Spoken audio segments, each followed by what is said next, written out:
नमस्कार दोस्तों, हमारे चैनल में आपका फिर से स्वागत है। दोस्तों, आजकल दिल्ली एनसीआर में ग्रेड 3 की पाबंदी लागू कर दी गई है, जिसमें कि हवा का प्रदूषण लेवल 400 पॉइंट से भी ऊपर चला गया, जिसके कारण इसके लागू होते ही सारी कंस्ट्रक्शन व मरम्मत की गतिविधियों पर पाबंदी लगाई गई है।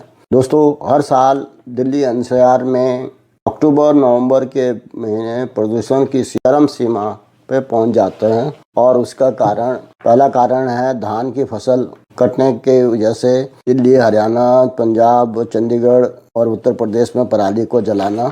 दूसरा कारण एनसीआर में वाहनों की संख्या बहुत बड़ी होना। तीसरा कारण जनसंख्या का दबाव बहुत ज़्यादा पड़ना। चौथा कारण इस दौरान बारिश का मौसम खत्म होने के बाद मानसून के बाद मकानों की मरम्मत और कंस्ट्रक्शन का काम बड़े जोरों से होता है।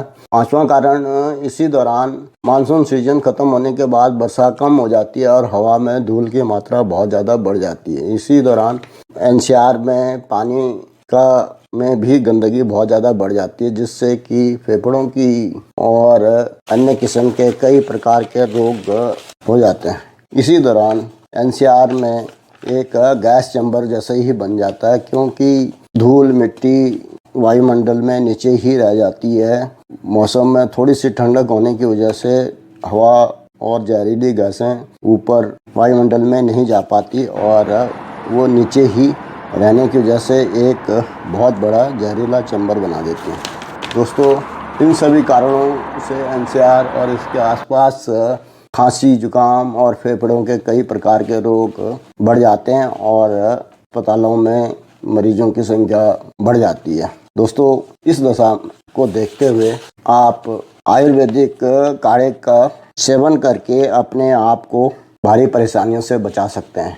दोस्तों, आप लगातार 2-3 महीने अक्टूबर से लेकर दिसंबर तक इस काढ़े का सेवन करेंगे तो फेफड़े या अन्य प्रकार के रोगों से आपको काफ़ी निजात मिल जाएगी। दोस्तों, आयुर्वेदिक काढ़ा बनाने के लिए आपकी रसोई में ही सब कुछ उपलब्ध होता है। आपको थोड़ा सा अपने हाथों से उसमें मेहनत करनी पड़ेगी।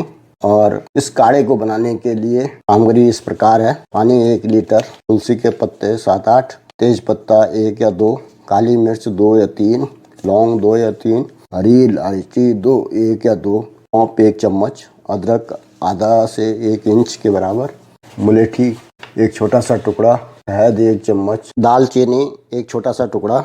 इन सभी को आप 1 लीटर पानी में उबालें।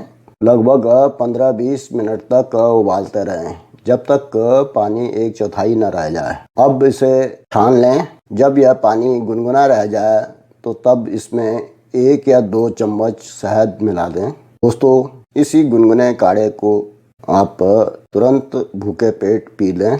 इस काढ़े के पीने के बाद आधे घंटे तक आप ना तो पानी पिएं ना कोई भोजन करें, तभी इसका अधिकतम लाभ मिल पाएगा।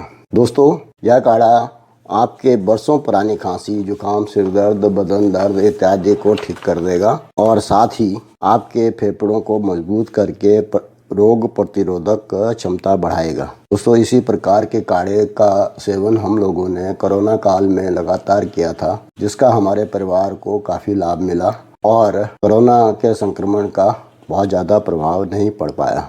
दोस्तों, यह ध्यान रहे कि जो लोग मधुमेह के रोगी हैं वे शहद का सेवन कम करें या न करें। यह काढ़ा बताई गई सामग्री के हिसाब से ही लें।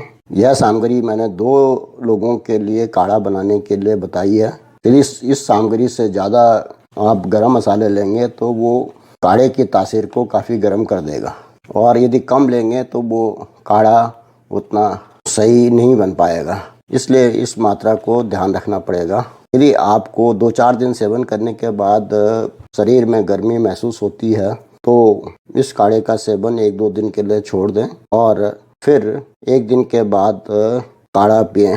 रोज़ काढ़ा पीने की ज़रूरत नहीं है, 1 दिन छोड़ करके पी सकते हैं। दोस्तों, आशा है इस वीडियो में दी गई जानकारी आपके लिए काफ़ी लाभकारी रहेगी और आप इस विधि से काढ़ा बनाएंगे तो उसका लाभ अवश्य मिलेगा। दोस्तों, यह वीडियो आपको यदि पसंद आया तो इसको लाइक करें और अपने दोस्तों में शेयर भी करें।